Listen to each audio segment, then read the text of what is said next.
Bhagyalakshmi serial ದಿನದಿಂದ ದಿನಕ್ಕೆ ಹೊಸ ಟ್ವಿಸ್ಟ್ ಪಡೆದುಕೊಳ್ತಿದೆ. ಕನ್ನಿಕಾ ಕುತಂತ್ರದಿಂದ ಭಾಗ್ಯ ಕೆಲಸ ಕಳೆದುಕೊಳ್ಳುವಂತೆ ಆಗಿತ್ತು. ಎಲ್ಲಿ ಹೋಗಿ ಕೆಲಸ ಕೇಳಿದ್ರು ಯಾರು ಕೊಡೋದಿಕ್ಕೆ ರೆಡಿ ಇಲ್ಲ. ಭಾಗ್ಯ ಇನ್ನು ಹೊಸ ರೆಸ್ಟೋರೆಂಟ್ ಓಪನ್ ಮಾಡಬಹುದು ಅಂತ ಸೀರಿಯಲ್ ಫ್ಯಾನ್ಸ್ ಅಂದ್ಕೊಂಡಿದ್ರು. ಆದ್ರೀಗ ವೀಕ್ಷಕರ ಲೆಕ್ಕಾಚಾರ ಉಲ್ಟಾಗಿದೆ. ಭಾಗ್ಯ ಈಗ ಜೋಕರ್ ಆಗಿದ್ದಾಳೆ.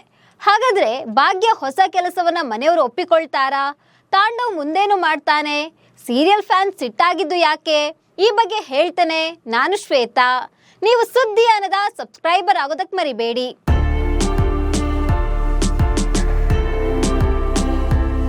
ಭಾಗ್ಯ ಯಾವಾಗ ಡಿವೋರ್ಸ್ ಕೊಡ್ತೇನೆ ಅಂತ ಅನೌನ್ಸ್ ಮಾಡಿದ್ಲೋ ಅವಾಗ ನಾನು ಭಾಗ್ಯ ಅನ್ನೋ ಅಭಿಯಾನ ಬೇರೆ ಶುರುವಾಗಿತ್ತು. ಇನ್ ಮುಂದೆ ಅಳುಮುಂಜಿ ಭಾಗ್ಯ ಅಲ್ಲ, ರೆಬಲ್ ಭಾಗ್ಯ. ಆಕೆ ದೊಡ್ಡ ಶೆಫ್ ಆಗ್ತಾಳೆ. ತಾಂಡವ್ ಭಾಗ್ಯ ಕಡೆ ವಾಲ್ತಾನೆ ಅಂತ ಎಲ್ಲರೂ ಅಂದ್ಕೊಂಡಿದ್ರು. ಆದ್ರೆ ಭಾಗ್ಯಗೆ ಸಂಕಷ್ಟ ಮುಗಿಯೋ ತರ ಕಾಣ್ತಿಲ್ಲ. ಇದೀಗ ಭಾಗ್ಯ ಕೆಲಸ ಕಳ್ಕೊಂಡಿದ್ದಾಳೆ. ಮಕ್ಕಳ ಸ್ಕೂಲ್ ಫೀಸ್, ಮನೆಯ ಖರ್ಚು ಇವೆಲ್ಲವನ್ನ ನಿಭಾಯಿಸೋದು ಹೇಗೆ ಅನ್ನೋ ಚಿಂತೆಯಲ್ಲಿದ್ದಾಳೆ. ಕೆಲಸ ಕೇಳಿಕೊಂಡು ಹೋದ್ರು ಆಕೆಗೆ ಯಾರು ಕೆಲಸ ಕೊಡ್ತಿಲ್ಲ. ಇದಕ್ಕಾಗಿ ಭಾಗ್ಯ ದೊಡ್ಡ ಹೆಜ್ಜೆ ಇಟ್ಟಿದ್ದಾಳೆ. ಹೌದು, ಕೆಲಸ ಕಳ್ಕೊಂಡಿದ್ದ ಭಾಗ್ಯ ಬಾಳಲ್ಲಿ ಬದಲಾವಣೆ ಗಾಳಿ ಬೀಸಿದೆ.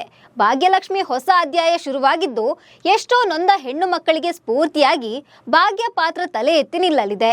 ಇದೀಗ ಭಾಗ್ಯ ಹೊಸ ಕೆಲಸಕ್ಕೆ ಕೈ ಹಾಕಿದ್ದಾಳೆ. ಭಾಗ್ಯ ಕೆಲಸ ಸಿಕ್ಕಿಲ್ಲ ಅನ್ನೋ ಬೇಜಾರಿನಲ್ಲೇ ಹೋಗ್ತಿರುವಾಗ ಜೋಕರ್ ವೇಷ ತೊಟ್ಟಿರುವ ಕೆಲವರು ರೆಸಾರ್ಟ್ ಮುಂದೆ ಕುಣಿತಾ ಇರ್ತಾರೆ. ಜೋಕರ್ ವೇಷ ತೊಟ್ಟು ಜನರನ್ನ ನಗಿಸುವ ಕೆಲಸಕ್ಕೆ ಭಾಗ್ಯ ಈಗ ಸೇರ್ಕೊಂಡಿದ್ದಾಳೆ. ರೆಸಾರ್ಟ್ಗೆ ಬಂದವರನ್ನೆಲ್ಲ ನಗಿಸುವ ಕೆಲಸ ಮಾಡ್ತಿದ್ದಾಳೆ ಭಾಗ್ಯ. ಆದ್ರೆ ಈ ವಿಚಾರ ಮನೆಯವರಿಗೆ ಗೊತ್ತಿಲ್ಲ. ಈ ವಿಚಾರ ಗೊತ್ತಾದ್ರೆ ಮನೆಯವರು ಹೇಗೆ ರಿಯಾಕ್ಟ್ ಮಾಡ್ತಾರೆ ಅನ್ನೋದು ಈಗ ವೀಕ್ಷಕರನ್ನ ಕಾಡ್ತಿದೆ. ಮತ್ತೊಂದ್ ಕಡೆ ಮನೆಯವರನ್ನ ತನ್ನ ಪರ ಮಾಡಿಕೊಳ್ತೇನೆ ಅಂತ ತಾಂಡವ್ ಭಾಗ್ಯಗೆ ಸವಾಲ್ ಹಾಕಿದ್ದಾನೆ. ಇದರ ಮೊದಲ ಭಾಗವಾಗಿ ತಾಂಡವ್ ತನ್ವಿಯನ್ನ ಒಲಿಸಿಕೊಳ್ಳಲು ಮುಂದಾಗಿದ್ದಾನೆ. ಮೊದಲು ಆಕೆಯ ಕಾಲೇಜ್ ಫೀಸ್ ಕಟ್ಟಿದ್ದ. ಈಗ ತನ್ವಿ ಬರ್ತ್ಡೇ ಸೆಲೆಬ್ರೇಟ್ ಮಾಡ್ತಿದ್ದಾನೆ. ಇದರಿಂದಾಗಿ ಆಕೆ ಫುಲ್ ಇಂಪ್ರೆಸ್ ಆಗಿದ್ದಾಳೆ. ಹೀಗಾಗಿ ತನ್ವಿ ತಾಂಡವ್ ಕಡೆ ವಾಲೋದು ಫಿಕ್ಸ್ ಆಗಿದೆ. ಆದ್ರೀಗ ಸೀರಿಯಲ್ ಸ್ಟೋರಿ ನೋಡಿ ವೀಕ್ಷಕರು ನಾನಾ ಕಾಮೆಂಟ್ ಮಾಡ್ತಿದ್ದಾರೆ. ಭಾಗ್ಯ ಮುಂದೆ ಏನ್ ಕೆಲಸ ಮಾಡಬೇಕು ಅಂತ ವೀಕ್ಷಕರ ಬಳಿ ಪ್ರಶ್ನೆ ಮಾಡಲಾಗಿತ್ತು. ಇದಕ್ಕೆ 4 ಆಪ್ಷನ್ ಬೇರೆ ನೀಡಲಾಗಿತ್ತು. ಜನರ ಅಭಿಪ್ರಾಯ ಕೇಳಿದ ಮೇಲೆ ಸ್ಟೋರಿ ಯಾಕೆ ಚೇಂಜ್ ಮಾಡಿದ್ದು? ವೀಕ್ಷಕರ ಅಭಿಪ್ರಾಯಕ್ಕೆ ಬೆಲೆ ಇಲ್ವಾ ಅಂತ ಕೆಲವರು ಕಾಮೆಂಟ್ ಮಾಡಿದ್ದಾರೆ. ಇನ್ನು ಕೆಲವರು ಸೀರಿಯಲ್ ಡೈರೆಕ್ಟರ್ಗೆ ಕಥೆನ ಹೇಗೆ ಮುಂದೆ ತೆಗೆದುಕೊಂಡು ಹೋಗಬೇಕು ಅಂತ ಗೊತ್ತಾಗ್ತಿಲ್ಲ ಅಂತ ಕಾಣುತ್ತೆ. ಹೀಗಾಗಿ ಏನೇನೋ ಟ್ವಿಸ್ಟ್ ಕೊಟ್ಟು ಸೀರಿಯಲ್ನ ರಬ್ಬರ್ ತರ ಎಳಿತಿದ್ದಾರೆ. ಭಾಗ್ಯ ಹೊಸ ಹೋಟೆಲ್ ಓಪನ್ ಮಾಡಿದ್ರೆ ಚೆನ್ನಾಗಿರ್ತಿತ್ತು. ಆದ್ರೆ ಈಗ ಜೋಕರ್ ಮಾಡಿ ಬಿಟ್ಟಿದ್ದಾರೆ. ಈ ಧಾರಾವಾಹಿನಿ ಒಂದು ಜೋಕು, ಅದರಲ್ಲೂ ಜೋಕರ್ ಬೇರೆ ಬೇಕಿತ್ತ ಅಂತ ಕಾಮೆಂಟ್ ಮಾಡಿದ್ದಾರೆ. ಮತ್ತೆ ಕೆಲವರು ಈ ಸೀರಿಯಲ್ ಡೈರೆಕ್ಟರ್ಗೆ ಯಾರ ಮೇಲೆ ಅಷ್ಟೆಲ್ಲ ಕೋಪ ಇತ್ತೋ ಗೊತ್ತಿಲ್ಲ.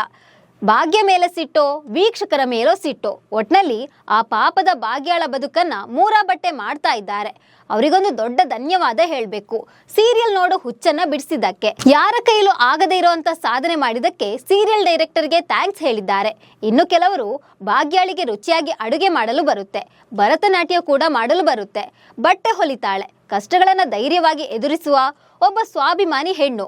ಈ ಹೆಣ್ಣು ಮಗಳಿಗೆ ಸ್ವಂತ ದುಡಿಮೆ ಮಾಡಲು ದಾರಿ ತೋರಿಸುವ ಬದಲು ಈ ರೀತಿ ವೇಷ ಹಾಕಿ ಕುಣಿಸುವ ಅಗತ್ಯ ಇತ್ತಾ ಅಂತ ಪ್ರಶ್ನೆ ಮಾಡಿದ್ದಾರೆ.